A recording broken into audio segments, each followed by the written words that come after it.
All right, ladies and gentlemen, welcome back to the channel. We're talking about the Tennessee Titans in today's video. This is just one of those teams that, usually doesn't really even matter their record or anything like that from the year prior. The Tennessee Titans typically just, kind of fall under the radar in the NFL media world. I think a lot of people see, Brian Callahan, a new head coach coming in, you let go of Vrabel. You lose Derrick Henry, a lot of moving parts on the defensive side of things. And, Will Levis had his moment, certainly in his rookie season. I think there's just a lot of, question marks in Tennessee for the NFL media. And I think, there rightfully so should be question marks because we didn't see much of Will Levis last season. Tennessee went 6-11. We only saw 9 total games of Will Levis out there, 8 touchdowns, 4 interceptions. He had a great NFL debut, but people are freaking out about his completion percentage and all that stuff. So they've revamped their offense. They revamp a lot of parts on their offensive line. J.C. Latham, left tackle, new addition from the draft. Lloyd Cushenberry at the center position. And you move off Derrick Henry. You get Tony Pollard. You pick up Calvin Ridley. You pick up Tyler Boyd. And there's just a lot of interesting stuff going on in Tennessee. And I think you've surrounded Will Levis with everything he possibly could need. I don't care about the defense in the sense of I don't care if their defense got worse on paper. I don't care if they get worse with the eyes.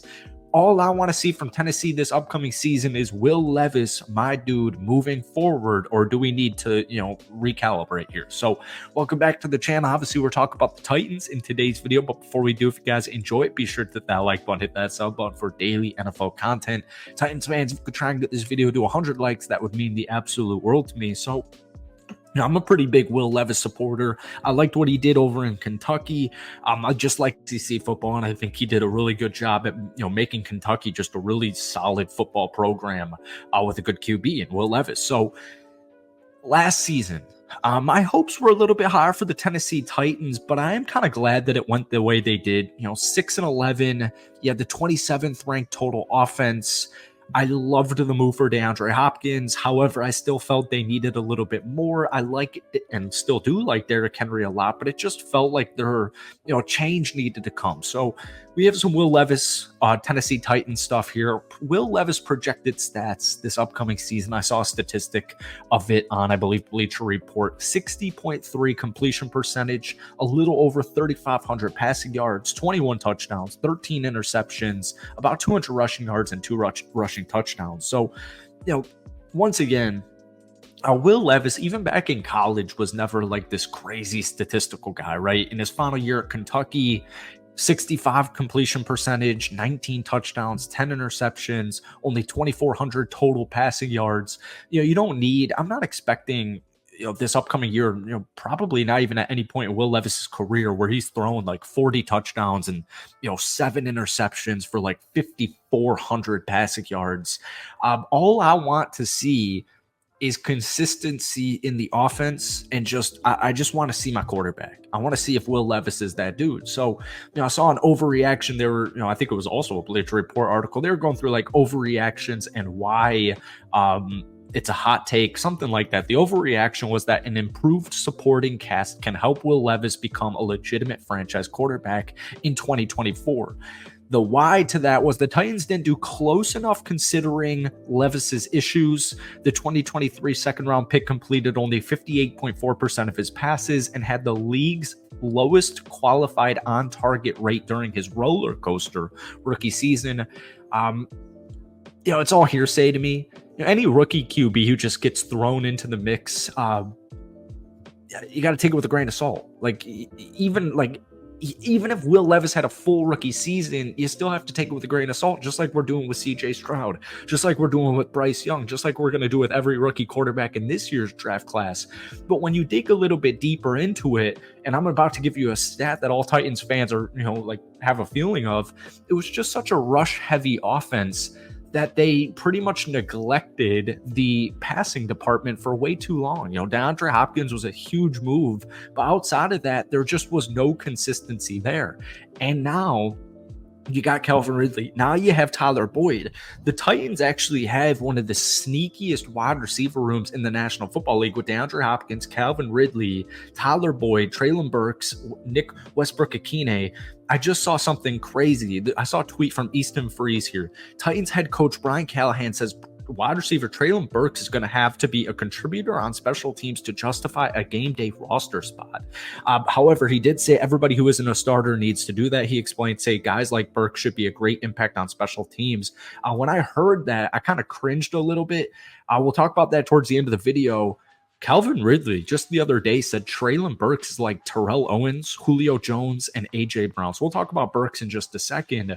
But I did love the move of Brian Callahan. And I think, no matter who the quarterback was going to be, Brian Callahan is the type of guy like we saw last year and like we've seen in his tenure with the offensive coordinator over in Cincinnati. He can get the best out of every single quarterback that he coaches. So Will Levis, 24 years old. I got this stat here from MusicCityMiracles.com. The 24-year-old quarterback had a turnover-worthy throw rate of 4.5% according to PFF, which means one more stat here. Third most in the league among all qualifying players. He also averaged a league-high 11.1 yard average depth of target, which indicates he fell in love with the deep ball. But once again, who's he really throwing too deep that's going to be consistent? So you pick up Tony Pollard, and now you have Tyjae Spears. And once again, completely different than the Tennessee Titans of the past. Completely different. Now you have two versatile dual threat running backs and two playmakers here. They can run like wide receivers. And so the last coaching staff, the Vrabel coaching staff, used Spears frequently, actually, last season in his rookie year. According to True Media, Spears was one of 66 running backs that ran 100 or more routes last season. He was also targeted on 23.1% of his routes last year, which was the 8th most. He caught 52 passes, which unfortunately for the Titans wide receiver room was the 3rd most on Tennessee last season. Tony Pollard, 55 catches last season. He also had over 1,000 rushing yards for his 2nd straight 1,000-yard season. No team has relied more on one player than the Tennessee Titans did with Derrick Henry since Mike Vrabel became coach back in 2018. Henry ranks 1st in percentage of touches, 39%, scrimmage yards, 27%, and offensive touchdowns, 33% over the last 6 seasons. So this year, there's just way more options, completely new offense, completely new scheme. Now you got Calvin Ridley coming off a 76-catch, 1,000-yard season, 8 touchdowns. You pick up Tyler Boyd. Every contending team wanted Tyler Boyd, and he ended up choosing the Tennessee Titans. Once again, just to finish up because we're running out of time, Titans, Calvin Ridley says Traylon Burks is like T.O., Julio Jones, and A.J. Brown last season. Rookie season, 33 catches, 444 yards, and 1 touchdown. This past season, 16 catches, 221 yards, and 0 touchdowns. Both seasons, he only played 11 games. Injuries are a huge concern. This is a boom or bust season for the former first-round pick, and I'm predicting a more so boom. But there is a lot of depth, and that is a good thing. Competition is a good thing, and I think Traylon Burks being wide receiver 4, the dude's poised to just fly under the radar. So if he can stay on the field. That's it for today. Once again, all I need to see is just some progression, some consistency, and if Will Levis is my guy on offense. Defensively, I like a lot of their pieces. We fell short of time in today's video. So hit that like button, hit that sub button. Let me know if you guys want the second part of a Tennessee Titans video. And let me know, where do you think the offense will rank this upcoming season? Peace.